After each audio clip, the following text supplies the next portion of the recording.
Scratch, c'est l'idéal pour réaliser de l'automatisme parce qu'en fait, il n'y a pas de calcul, il n'y a que de la logique.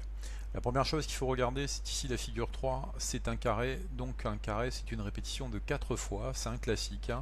Donc ce qui veut dire que la figure 3, c'est le programme numéro 1. Sur le même principe, la figure 2, c'est un rectangle, ça veut dire qu'on a une répétition de 2 fois. Donc ça veut dire que la figure 2, c'est le programme numéro 3. Et après, par élimination sans réfléchir, on va avoir la figure 1 qui va être associée avec le programme numéro 2. On me demande ensuite de réaliser ceci, donc on voit déjà qu'il va y avoir une répétition de 3 fois, c'est une obligation parce qu'il y a 3 carrés. Et ensuite, comme ici il fait ça, ça, ça et ça, on va devoir avancer de 60 pas, donc ça veut dire que c'est pas un piège, il y a bien avancé de 60 pas parce qu'il y a marqué 60 pas. On continue, on va avoir ici le besoin de réaliser un triangle. Donc l'énoncé était mal fait mais je l'ai remis quand même. C'est-à-dire qu'on aurait pu penser qu'en fait ça correspondait à ça, mais en fait pas du tout. Ici c'est bien noté de justifier pour avoir un triangle équilatéral. En fait c'est tout simple, il y a 3 côtés, donc ça veut dire qu'on va répéter 3 fois. C'est pour ça qu'on a les 3 qui sont ici.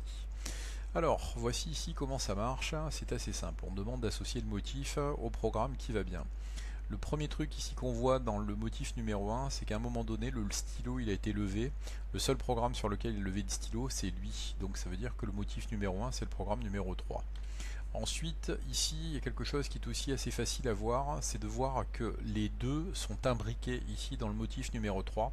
Ça veut dire qu'en fait, si les deux sont imbriqués, la distance elle est plus petite que 100, puisqu'en fait, il y a 100 pas qui mesurent le triangle, et là on voit bien qu'il y a 40 pas.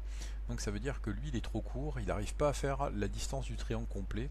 Donc ça veut dire que le programme numéro 2, c'est le motif numéro 3, et que forcément, le motif numéro 2, c'est le programme numéro 1. Voilà, et voilà.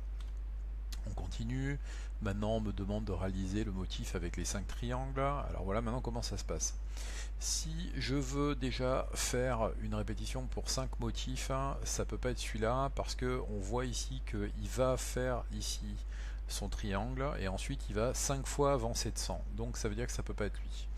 Ensuite ici, si je regarde bien, il va répéter 5 fois ce motif là. Donc il avance de 100, il tourne et il avance. Et ça, il va le répéter 3 fois, en fait. Donc ça veut dire qu'il va avancer 3 fois de 100. Donc on n'obtiendra pas ce qu'on attend. Là, ici, par contre, il va dessiner un triangle complet. Et ensuite, une fois qu'il a dessiné son triangle, il va avancer. Il va recommencer donc 5 fois le dessin de son triangle et l'avancer de 100. Donc le programme qui va bien, c'est le programme numéro 2. Donc on vient de voir que finalement on pouvait faire du scratch assez facilement dans les automatismes, puisque la plupart du temps ce sont des déplacements et un petit peu de logique.